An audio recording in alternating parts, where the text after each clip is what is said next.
There are quite a lot of home builders out there, and they all offer different packages or options to the customers out there. And obviously, Homestead Homes is a luxury home builder. So what can a customer expect from you guys when they choose you to build their dream homes? One of the things we're really proud of our branding and all of our service, we don't believe just is we build a house, we build a home. What I meant of that is that when you build a home, you want to be really homely, people feel comfortable in that one. Yep. So when they come in here, we take our time, there's no rush for it. We want to go through all of the stage of it. They choose what they want, they tell us their opinion, they tell us what they want to achieve in a house, and we try to complete that one for them. There are lots of builders out there, they try to build a house, they don't like too much of the challenge, but for us, that challenge actually drive us further. Yep. It make us a bit different with other builders, and all of our team, they've been in a long time in a homestead. We don't have any, is the new one joining us. Nothing wrong with the new one, but just a matter of we all understand each other. We all know the service is one of the main things in our thing. And also, when the people got the house, they're going to enjoy it and they will talk to each other. And they say, okay, this is the advantage of this, they make us different with the other builder. The other thing it is they make us a bit different with the other builder is using the material in the building. We really is cautious to make sure the user is, because of this luxury building, we want to have everything in there in a luxury aspect. Sometimes the client, because of the budget, they want to go a bit lower, but unfortunately we don't jeopardize that quality of the building. Yep. Regarding about the door it is, regarding about timber floor it is, regarding about framing. Yep. We will go to the maximum extent to make sure that all the client, they have a best when they're having this house. Because of this, lots of builders build a house, they come to the market, they are short-term builders, they build a house, they come in there 2 years, they break the record and those things. Yeah. For us, in the longevity we had, and we do have it, is then when the people talk about that branding, because of this, that they don't have a problem with the quality of the work. And that's why Homestead is lasting for that many years, because they always use the quality. They are not willing to jeopardize that to go a bit lower, just for one aspect of it. And your projects have attracted quite a lot of new home buyers, especially Chinese buyers who loved new builds. Especially in Upper North Shore, in the St Ives or Tamara area. So what are your views in the new products that you are building nowadays in the Upper North Shore market? When you look at the Asian culture, there are the people that are really hard workers themselves. So they don't like to waste their money if they don't think this is no value for the money. That's right. So what has happened with it actually is the Homestead, when they come to it, they've been through to all of our houses. They see the qualities in there. So they are happy about to spend that extra money to be able to get quality. That is one of the main things for the Asian people. They like the quality. So if they know it, if they're getting that one, they don't have a problem to spend a bit of the money. And one of the things we don't stick to is the same project over and over. Some of the house maybe it's got the external part, they got the similarity, but every single house individually designed. Unfortunately, market doesn't get the chance to see inside of every single house, because those ones they go to the market to sell, they see it. Lots of these are clients, as you just mentioned, they are Asian. They build for them to live in it. To live in it. So we do have the clients, like I said, they went excessive as far as the chandelier in a house, as far as the design in a house, number of the bathroom, the quality of the finish, extra work they like to put it in there. And we got even clients they like to play the golf, for example. they create a massive area on a backyard, about nearly 80 square meter. Putting greens. Yeah, it just have a little camera with the swinging area. Wow, yeah. So every house, this is the house doesn't come to the market. Yeah. So people not aware of it. But every individual has is different, and we don't stop somewhere. We are a bit of the open-minded. We are not like so much of the copying everything. We like to get the input. We always open for everybody, give us an input, and we use that one for advantage for our client. Yeah. So every new house, we use the new things in there. If there is the new things come to the market, we use them. If there is the layout, it's just change. People like it, it's different way. We do that one. It's just some people, they like a higher ceiling. Some people like an open area. Some people, they like a bit of more privacy. So we follow whatever the trend it is at the time, and whatever is the people like it. Because at the end of the day, every house is designed for individual people. It's not just that it's something for everyone. So I guess, Cameron, what you're saying is in most of the Homestead's projects, a lot of things are highly customizable to meet clients' needs, which is what buyers at that level are willing to buy a luxury homes once. That's right. It's just designed to meet the expectation. Yes. So everybody's got different expectation of the house, and we design it to meet that one. So we are not just designing it as one thing to meet everybody's in the market. That way every house is different. As I said, some of the houses come to the market because of they have to look after the bottom dollar. So they are a bit cautious how much the money they spend. So you can use those one as far as there's some sort of the stand for the quality finish. Yeah. And nowadays, with the increasing land values and significant jump in the building material cost, a lot more buyers or people out there are looking into the option of doing extension or major renovation compared to buying finished. So Cameron, what are your advice for people out there juggling between these two options? One of the biggest thing it is they got to look at is regarding about time factor. If they do have a time in their hand, they got to take advantage of that. That is the very important things. If you do have a time, take your time. One of the main thing it is go through to Google. Do the study about all of this builder existed. I'm not saying you just go to Homestead because this is procedure gonna go for around a year and a half at least. Track record. That's right. It's the 6 months to get approval, about 1 year to building it. So you want to have a comfortable relationship with who's you're going to talk to. So that is one of the most important part. And second thing it is, when you're doing a renovation, there's lots of technical thing involved in there. Like when you're doing taking the top roof off, and then you just think about add the roof, second level to it. Then the certain part you cannot because of the weight of the building, slab on the bottom part, piering.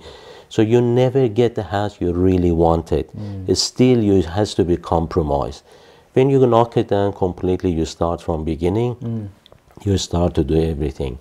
You got to remember that one is if somebody tell you no, you can't do that one, you always can leave some part of it. Is not crucial to do it later on. If the financially you say I want to spend certain amount of the money, you say okay, what is the crucial for me? Number of the bathroom, certain room in the house, I'll do that one. But if there's if you want to have a big pool, if you want to do this a certain way of the landscaping, so some of the things you always can just compromise. Okay, I can do this one later on, leave it for later. But comparing is a knockdown rebuild with doing a renovation, or even the buying something already existed in the market, I always tell people, you're buying someone else's design. You might not gonna like the things it is in there. You're always better off to do it your own way. Only thing it is, if you don't have a time, that's a different aspect it is. You buy something already sitting in the market. Because of when you're doing it, you might say, I'm happy about it, spend extra couple of $1,000 to have a better quality door in there, better quality door handle. Kitchen is important for me. You know that you can fix those areas. When you're buying something already existed, you cannot change them. It's going to be very costly to do that. Yeah. Speaking of price, I think a lot of viewers would like to know how much does it cost roughly to build a homestead home. Let's just say a 400 to 500 square meters internal home. Price is the big time is to do with the inclusion in a house. Yeah. On average of the house we do is about the 1.35. We do the house, there is the size you mentioned, about the 483 square meter. That is the 52 square. And then is when the house go bigger, it doesn't suddenly jump in a price.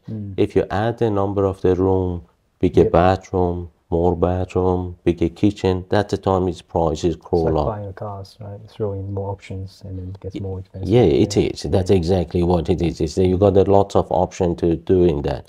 But as far as the pricing, it's always say it's nothing anybody is nowhere. You got to come to us, make an inquiry. I'm more than happy to sit down and go through all the detail. Let them know what they're getting for the money. There is no commitment in there. It just is the free little chat. We can have a coffee and talk about it. And then it's there to find out what the price it is. There is a house, it is, we built the houses for a smaller, like about a 400 square meter. And then we done that one for nearly 2 million because of the inclusion was beyond inside of it. So that's why I always say it. There is a house on a standard base we do for the majority of this house you see it is around the 1.5 it is, little bit up or down. But that is the market is you can look at it. And then if obviously if people are going to live in it, they're happy about to spend a bit extra. If they were going to sell it, they keep it around that price. So the majority of this house, without upsetting anybody, is around that sort of the thing. It's good to know. Cameron, let's go into more details. So if a buyer wants to use you to build their dream home, what are the steps normally involved? The beginning of it is that obviously we want to know the budget of them, if they meet the criteria we built. And if it is, then is the next step, it is they come in here, they literally have a chat, they talk about design and what they want to do. And then if everything is work out well, we do the first stage, we get the contour survey for them. And after contour survey, we have a meeting in our office with our designer. We go through everything they wanted. Our designer send the little briefing for that session, so everybody is in the same page. And after that, they confirm that briefing. She start to design it. So after that design, they get the 3 times. They still can do the bit of the minor change in there, not the major one, just a minor to adjust it the way they want it. And then when they're happy about design, I'll price that one for them. When they're happy about the price, that's the time it is they give us a go ahead. Then we start to do all of the CDC or the DA application. Certain requirement it is for either of those one, a bit different. And when we get all of those ones ready, we start to lodge it in. Through to the CDC in this stage, it's take around the 4 months to get the 3 to 4 months to get the approval and get the report ready. And then take about 3 to 4 days to get approval. Through to the for the Coringa Council, the preparation of all of the report is take about 3 months, and then is when we put the application in, minimum takes 6 months. Then when we get the actual approval, we got to apply for construction certification. That is take about the 8 weeks. So minimum you look at the 1 year comparing to the about 5 months. So that 1 year can go a bit longer if the neighbor is not happy about certain things in a DA. But it's not a major thing. We try to find always the alternative way to make everything nice and as smooth as possible. So the whole process, it varies from, let's just say, 8 to 12 months usually. Minimum is take around the 4 to 5 months to get the approval. Then we sign it. And there's the maximum goes, they can go over a year it is. But that's on an average is take it. If it's take anything between there's the 5 months to 8 months, still we honor the price, we maintain that one, and we go through it. And then unless if something like as the COVID has happened, nobody knew what is happening. But besides of that, in a normal circumstances, we always honor what we give it to client, because after we know it for them, it's hard enough to go through to all of the procedure with the bank, get the loan organized and those things. We have an understanding. We always is very much so in the same category, and we know what they gotta go through to achieve what they wanted. So therefore, is that we are very much understanding. All is about is it is at the end of the day is business. They are not they built to just they create this good business, reliable, people can rely on it. But in the same time, it's not just about the money and there's that thing. It is about to give the right product to the people. Let's talk about the history of Homestead. Basically, when I first started, I was an apprentice. Yeah. And then moved on to a tradesman. Yeah. And then moved into the supervising. Okay. Yeah. Which I'm still doing now. But the team has grown. It has, yeah. We've had a lot of other apprentices too, and even Wayne's son. Okay. Did his time with us. Yeah. And he's been there about 15 years now. He's subcontracting. Right. Okay. So Sounds like most of the people stayed on. Generally, most of them do, and then they come back and work for us too. So that's a good reflection of the culture. The company, yeah. That's good. Even we've got other subcontractors that have worked for Homestead, gone out, and then they've come back too. Right. Okay. So no, it's pretty good. Right. So I guess a lot of your subcontractors are quite stable in terms of. We've used basically the same contractors for the last 30 to 35 years that I've been there. So that's from plumbing to electricians. Definitely from excavation right through. Yeah, plumbers, excavation, bricklayers, painters, gyprockers. Yeah. Basically all of them, especially the kitchen company as well. Okay. It's been there from the start. And your team structure at the moment is? There's about 8 of us, on wages.